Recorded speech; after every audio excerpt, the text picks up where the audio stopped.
कहानी चूहिया के स्वयंवर की। गंगा नदी के तट पर एक धर्मशाला थी। वहां एक गुरुजी रहा करते थे। वह दिन भर तप और ध्यान में लीन होकर अपना जीवन यापन करते थे। एक दिन जब गुरुजी नदी में नहा रहे थे, उसी समय एक बाज अपने पंजे में एक चूहिया लेकर उड़ा जा रहा था। जब बाज गुरुजी के ऊपर से निकला तो चूहिया अचानक बाज के पंजे से फिसलकर गुरुजी की गोद में आकर गिर गई। गुरुजी ने सोचा कि अगर उन्होंने चूहिया को ऐसे ही छोड़ दिया तो बाज उसे खा जाएगा। इसीलिए उन्होंने चूहिया को अकेला नहीं छोड़ा और उसे पास के बरगद के पेड़ के नीचे रख दिया और खुद को शुद्ध करने के लिए फिर से नहाने के लिए नदी में चले गए। नहाने के बाद गुरुजी ने अपनी शक्तियों का इस्तेमाल करके चूहिया को एक छोटी लड़की में बदल दिया और अपने साथ आश्रम ले गए। गुरुजी ने आश्रम पहुंचकर सारी बात अपनी पत्नी को बताई और कहा कि हमारी कोई संतान नहीं है, इसलिए इसे ईश्वर का वरदान समझकर स्वीकार करो और इसका अच्छे से लालन पालन करो। फिर उस लड़की ने स्वयं गुरुजी की देखरेख में धर्मशाला में पढ़ना लिखना शुरू कर दिया। लड़की पढ़ने में बहुत होशियार थी। यह देखकर गुरुजी और उनकी पत्नी को अपनी बेट पर बहुत गर्व होता था। एक दिन गुरुजी को उनकी पत्नी ने बताया कि उनकी लड़की विवाह योग्य हो गई है। तब गुरुजी ने कहा कि यह विशेष बच्ची एक विशेष पति की हकदार है।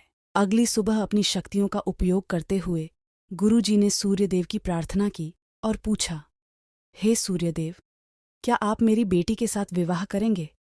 यह सुनकर लड़की बोली, पिताजी, सूर्यदेव पूरी दुनिया को रोशन करते हैं, लेकिन वह असहनीय रूप से गर्म और उग्र स्वभाव के हैं।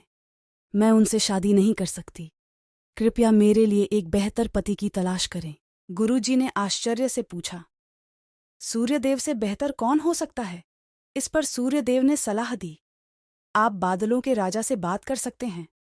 वह मुझसे बेहतर हैं, क्योंकि वह मुझे और मेरे प्रकाश को ढक सकते हैं। इसके बाद गुरुजी ने अपनी शक्तियों का उपयोग करते हुए बादलों के राजा को बुलाया और कहा, कृपया मेरी बेटी को स्वीकार करें, मैं चाहता। इस पर बेटी ने कहा, पिताजी, बादलों का राजा काला, गीला और बहुत ठंडा होता है। मैं उससे शादी नहीं करना चाहती। कृपया मेरे लिए एक बेहतर पति की तलाश करें। गुरुजी ने फिर से आश्चर्य में पूछा, भला बादलों के राजा से भी बेहतर कौन हो सकता है? बादलों के राजा ने सलाह दी, गुरुजी, आप हवाओं के भगवान वायुदेव से बात करें। वह मुझसे बेहतर हैं, क्योंकि वह मुझे कहीं भी उड़ाकर ले जा सकते हैं। इसके बाद गुरुजी ने फिर से अपनी शक्तियों का उपयोग करते हुए वायुदेव को बुलाया और कहा, कृपया मेरी बेटी के साथ विवाह स्वीकार करें, अगर वह आपको चुनती है तो। लेकिन बेटी ने वायुदेव से भी विवाह करने से इनकार कर दिया और कहा, पिताजी, वायुदेव बहुत तेज हैं। वह अपनी दिशा बदलते रहते हैं। मैं उनसे शादी नहीं कर सकती। कृपया मेरे लिए एक बेहतर पति की तलाश करें। गुरुजी फिर सोचने लगे, वायुदेव से भी बेहतर कौन हो सकता है? इस पर वायुदेव ने सलाह दी, आप पहाड़ों के राजा से इस विषय में बात कर सकते हैं। वह मुझसे बेहतर है, क्योंकि वह मुझे बहने से रोक सकते हैं। इसके बाद गुरुजी ने अपनी शक्तियों का उपयोग करते हुए पहाड़ों के राजा को बुलाया और कहा, कृपया मेरी बेटी का हाथ स्वीकार करें। मैं चाहता हूं कि अगर वह आपको पसंद करती है तो आप उससे शादी करें। फिर बेटी ने कहा, पिता, पहाड़ों के राज बहुत कठोर हैं। वह अचल हैं। मैं उससे शादी नहीं करना चाहती। कृपया मेरे लिए एक बेहतर पति की तलाश करें। गुरुजी ने सोचा, पहाड़ों के राज से भी बेहतर कौन हो सकता है? पहाड़ों के राजा ने सलाह दी, गुरुजी, आप चूहे के राजा से बात करके देखिए। वह मुझसे बेहतर है, क्योंकि वह मुझ में छेद कर सकता है। आखिर में गुरुजी ने अपनी शक्तियों का उपयोग करते हुए चूहे के राजा को बुलाया और कहा, कृपया मेरी बेटी का हाथ स्वीकार करें। मैं चाहता हूं कि आप उससे शादी करें, अगर वह आपसे शादी करना चाहे।